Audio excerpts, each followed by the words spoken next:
Hi guys! Good morning! Kung makikita ninyo, nandito sa likod ko, meron po ako ditong napakalawak na taniman ng bawang, tapos meron din ako dyan sa taas pa. So ngayong taon, nagtanim po ako ng 4,750 na puno ng ating pong mga bawang. So yung mga ginagamit ko po na pantanim sa aking bawang, ito din po yun mismo yung bawang na galing sa na-harvest ko last year. So last year, nakapagtanim po ako ng 2,000 plus na puno. Ito nga din po yung ginamit ko para makapag-pasimilya po tayo ng mga magaganda. Ayan. So yung variety po na ginamit ko ngayong taon ay mix po ito ng Russian Red at saka Quebec Garlic kasi nandito po ako sa Quebec, dito po sa Canada.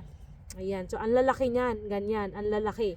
Tapos yung Russian naman, maliliit po yon na kulay red. Kaya nagkukulay red din po yung ating bawang kasi nga po ay na-breed na siya ng Russian red.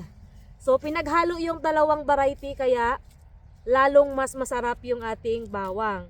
So dito po sa Canada, normally tinatanim po ang bawang around end po ng autumn. So ngayon po, kung makikita ninyo ay nakatingin nyo, naka-jacket ako kasi sobrang lamig at tuwing gabi nagma-minus na. Pero hindi pa naman nagpo-froze or nag-yellow ang lupa. So by November, kapag ito ay nag-yellow, tumigas na ito, totally matigas na po talaga siya. Matigas na ang lupa by November kaya tinatapos ko yung aking mga bawang. So yung akin po pagtatanim mga kaibigan ko, makikita ninyo, ayan, pinatong ko lang yan siya ngayon pero ibabaon ko din po yan siya. So, ang layo po ng ating bawang, ayan. So, nilalagay ko po siya ng 6x6. Ibig sabihin, 6 na 6 inches by 6 inches. Yung layo, tsaka yung kanya pong, ang tawag dyan, yung layo po nila parehas, 6x6. Ayan. Dahil medyo malaki-laki po yung aking space, kaya hindi ko na siya tinipid gaano, no? Dati kasi nagtatanim ako, dikit-dikit talaga. Pero sabi ko, para magkaroon ako ng mas maganda at malalaking mga garlic bulbs next year, kailangan po yung sukat po ng ating pong pagtatanim po, bawat layo ay 6x6. Kung medyo madami naman kayong space, pwede nyo rin pong mas 7 or 8. Depende po yan sa inyo. Pero kung tinitipid nyo ang space ninyo, ay pwede naman yung 5 or 4. Pero kailangan talaga, lagyan nyo siya ng fertilizer. At kung magtatanong naman kayo kung gaano naman kalalim, so ito po ang 6x6 ang kanyang layo. Yan.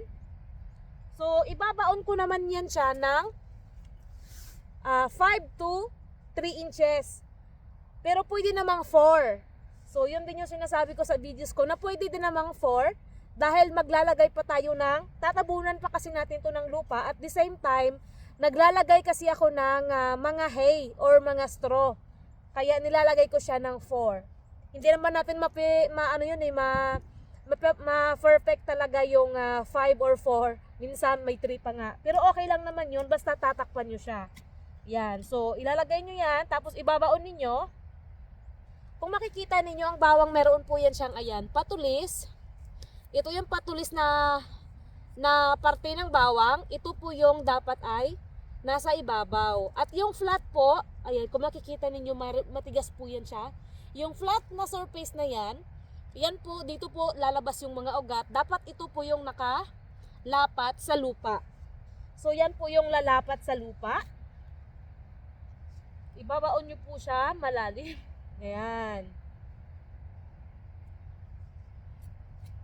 Ganyan. Ganito ako magtanim ng bawang dito sa Canada. At ganun din po sa bansa na mga malalamig. So, advisable din po na i-check ninyo ang mga weather or saan ba kayo na zone magtatanim ng bawang. Kasi bawat area, different country at saka provinces, may kanya-kanya po tayong mga tamang timing ng pagtatanim ng bawang. At tatabunan mo lang yan siya, o ganyan lang, 'di ba? Tatabunan lang siya ng bahagya. Oh, 'di ba? Tatabunan lang tapos tatakpan ko siya ng hay. Or pwede naman yung mga dahon na mga nalaglag galing sa puno. Yun po kasi yung pagtatakip ng mga hay or mga dahon ay nakakatulong po yun siya para hindi po magka-frostbite or malanta or masobraan sa pagka-froze ang ating pong mga bawang. Nangyayari din po kasi yun. At kapag ayan po ay nasobraan, hindi po ninyo maprotektahan sa snow, ang tendency po kasi nun ay hindi na po tutubo ang inyong bawang dahil malalanta po siya. Pero normally dito po sa Canada, nagdo-dormant po ang bawang. Kapag itatanim siya ng end of October, maaani siya around end ng July, first week ng August. Depende din po yan sa varieties ng inyong mga bawang. So a total of 8 to 9 months po yung pag-aantay ninyo bago po kayo makapag-harvest ng bawang. At kung sa lupa naman, mainam po na itatanim po natin yung ating bawang sa loamy sandy soil at buhaghag. Yung ginawa ko po sa lupa ko dito ay akin mo siya pinadaanan ng cultivator or yung pang-araro ko po. Minix ko siya ng at least 10 times kasi the more na pulverize ang inyong mga lupa, the more na mas maganda ang inyong mga bawang. Kasi nga po, ito po ay root crop. So nasa ilalim yung laman, hindi natin makikita kung gaano nakalaki ang kanilang mga bunga dahil nasa ilalim nga sila. Pero ang isang palatandaan ng isang magandang bawang po ay kapag maganda at matibay at sobrang lago ng kanyang puno at dahon. So yun po yun. At kung magtatanong naman kayo kung dinidiligan ba, hindi po ito dinidiligan dahil ito po tatakpan at mag-winter na po dito sa Canada. Ang dilig ko na po nito mga kaibigan ay summertime na. So tutubo po ito ng spring. Kasabay po ng mga spring flowering plant katulad ng tulips at mga mga tulips, ano pa bang mga spring flowering plants, mga ganon. At ito naman po mga kaibigan ay mahal din kong bilhin sa grocery kaya mas madami talaga akong magtanim ng bawang kasi ito yung tipo ng gulay kasi ito diba, gulay ito prutas na kailangan natin everyday, almost everyday. Kasi kahit sa sabaw, masarap talaga ang bawang. So, ayan, sana ay nakapagbigay ako ng napaka-simple tips. Kung magtatanong naman pala kayo sa Pilipinas, pwede ba ang bawang? Pwede po ang bawang sa Pilipinas. Lagi nyo lang pong tatandaan, kung nasa ang bansa po kayo, yung mga local grown po na mga similya ang inyo pong gagamitin.